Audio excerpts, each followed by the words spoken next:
क्या आप जानते हैं जिस देश में हम बेटी बचाओ का नारा लगाते हैं उसी देश में हर 8 मिनट में एक बच्चा गायब होता है।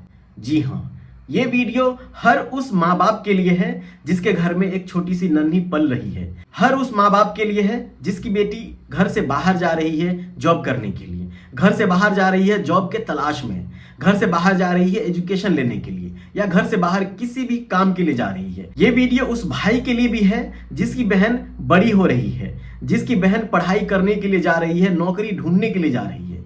इसलिए ये वीडियो आप सब प्लीज इग्नोर मत करिएगा। आज हम कोलकाता के उस हिस्से में हैं जिसे सोनागाछी कहते हैं। नाम का मतलब है सोने का पेड़, लेकिन हकीकत में ये मासूमों की जिंदा कब्र है। आज चुनाव के मंचों से दावे किए जाते हैं कि बंगाल की हर बेटी सुरक्षित रहेगी, लेकिन उन नेताओं की नजर उन 5x5 के कमरे तक जाती है जहां बचपन नीलाम होता है। ये कहानी कोई कल्पना नहीं है। मिलिए 11 साल की उस बच्ची से जिसे उसके पड़ोस का एक भैया चॉकलेट का लालच दे करके लाया था। मासूम नाम की लड़की जिसे 9 साल में बांग्लादेश से तस्करी करके इंडिया लाया जाता है। जब 11 साल की हो जाती है तब क्लाइंट के सामने पड़ोस दिया जाता है, और वो जब लड़की मना करती है तब उसे बालों से खींच के मारा जाता है, पेट में मारा जाता है, खाना बंद कर दिया जाता है और एक छोटे से अंधेरे कमरे में बंद कर दिया जाता है।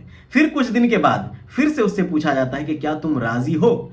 अगर फिर से वो मना करती है तो उसको बालों के बद से जमीन से खींच के लाया जाता है, फिर से पेट में मारा जाता है, हर जगह मारा जाता है, लेकिन चेहरे पे नहीं, क्योंकि चेहरा धंधे के लिए साफ रहना जरूरी था। एक हफ्ते बाद जब वो पूरी तरह टूट जाती है तो उसकी पहली बोली लगती है। सबसे शर्मनाक बात बताऊं, ये बच्ची एक रात वहां से भाग निकली। उसे सड़क पर एक पुलिस वाला दिखा। उसे लगा कि ये तो मेरे लिए फरिश्ता है, लेकिन रिपोर्ट्स बताती है कि कई बार रक्षक ही उसे वापस उसी नरक में छोड़ देते हैं। सोनागाछी कोई छोटी सी गली नहीं, यहाँ करीब 300 से 400 बहुमंजिला कोठे हैं। यहाँ 16,000 से 20,000 तक महिलाएं रहती हैं। चौंकाने वाली बात यह है कि इनमें से एक बड़ी संख्या वो लड़कियां हैं जो 18 साल से कम हैं। सरकार बांग्लादेशी को बाहर निकालने की बात तो करते हैं, मगर रिपोर्ट्स के अनुसार हर साल 20 से 50,000 बच्चियां, लड़कियां, औरतें बांग्लादेश से तस्करी करके इंडिया लाया जाता है। ये सिर्फ बाहर से लाई गई लड़कियों की कहानी नहीं है। भारत में ही अनगिनत कहानी रोज होती है। किसी को जॉब का झांसा दे करके, किसी को चॉकलेट के बहाने किडनैप करके, किसी को कोई प्यार में फंसा करके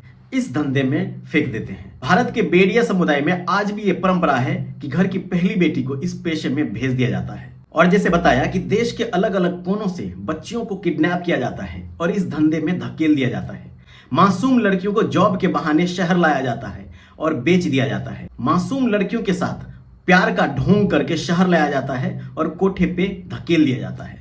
इतनी बड़ी समस्या के बावजूद सरकार इसे क्यों नहीं रोक पाती? क्योंकि ये अरबों रुपयों का कारोबार है जिसमें स्थानीय गुंडों से लेके बड़े रसूखदारों तक तार जुड़े हुए हैं। यहाँ की औरतें सिर्फ शोषण नहीं, बीमारियों का भी सामना करती है। HIV एड्स और सिफिलिस यहाँ आम बात है। जब ये औरतें बूढ़ी हो जाती हैं तो इनका कोई ठिकाना नहीं होता। इन्हें सड़कों पर भीख मांगने के लिए छोड़ दिया जाता है, दर दर ठोकरें खाने के लिए छोड़ दिया जाता है। अभी हाल ही में बीजेपी ने दावा किया कि उनकी सरकार आने पर बंगाल की महिलाएं सुरक्षित होंगी। टीएमसी भी अपने कन्याश्री के दावे करती हैं, लेकिन मेरा सवाल सीधा है, क्या आपकी महिला सुरक्षा की परिभाषा में सोनागाछी की ये 16,000 औरतें नहीं आती हैं? अगर आप सच में मदद करना चाहते हैं तो नारों से नहीं चलेगा, इन गलियों से सुधार करना शुरू कीजिए। सुरक्षा वोट बैंक नहीं, हक है। नेक्स्ट वीडियो में हम दिल्ली की GB रोड का काला सच देखेंगे। अगर आपको लगता है कि ये आवाज उठानी जरूरी है तो इस वीडियो को ज्यादा से ज्यादा शेयर कीजिए।